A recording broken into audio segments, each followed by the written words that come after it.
Hi, this is Hector from Engaging Meetings, and today I want to talk about the renaissance of walking. Being in the lockdown brings out some of the most interesting things in us. For me, staying at home and working from here is not a new thing.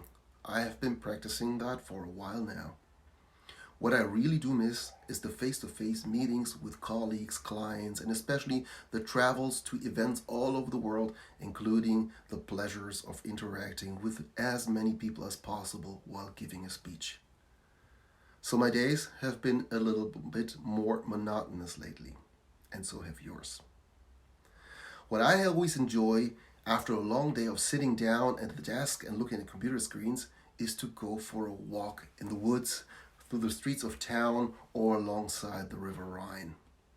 You can see so many interesting things, colors, shades, see people walking by and sharing a smile. You hear so many wonderful sounds, so many interesting sounds, you really get inspired. I use walking for inspiration, getting my head clear and starting an internal cleaning process of which topics are really pressing and have to be dealt with and solved immediately, and which are the ones that can rest for a while.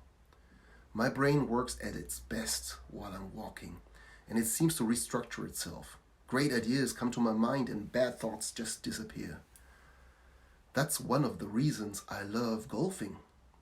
Golfing combines the long walks with the ambition of hitting that little white ball with pure perfection, which requires mental strength alongside some technique.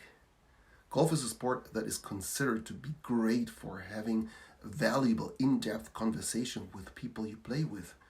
Business can be done perfectly while playing a round of golf. So these days, I go for a walk every single day.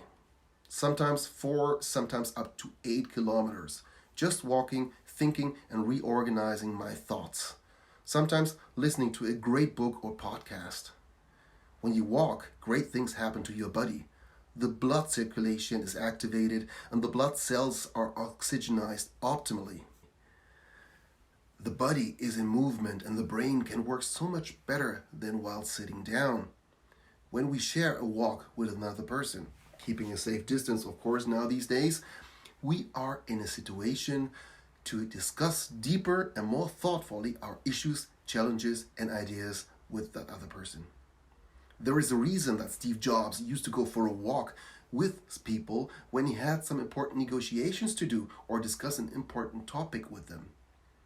Beside the impact the movement has on our body and health, there is another reason why a conversation can be more constructive while walking than while sitting opposite of one another at a table.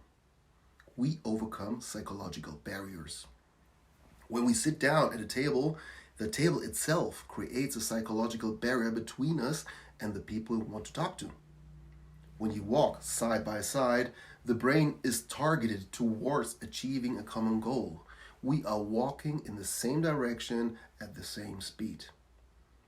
As meeting designers, we have used this principle a lot for walk and talks when our participants have to discuss important topics throughout a meeting or event.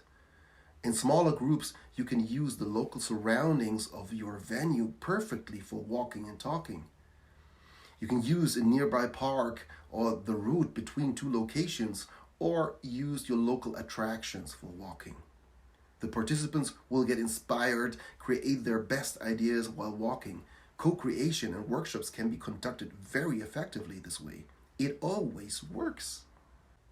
So, going for my daily walks in the lockdown time, and thankfully we are not totally locked down here, I have realized something interesting. I meet more and more people who are spending their time walking more than ever before.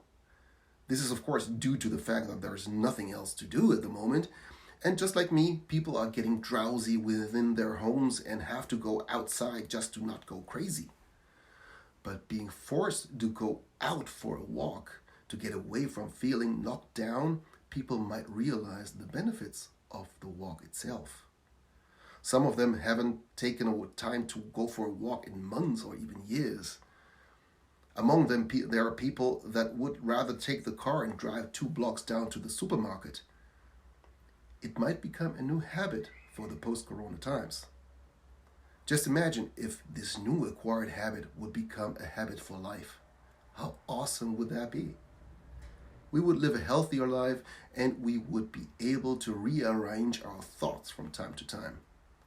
I'm sure that would be very beneficial for great ideas and problem solving. Let me finish here with this positive vision. What I will do right now is to put on my sneakers and start walking. Maybe I'll meet you outside. Try it, you will see how it works. Bye.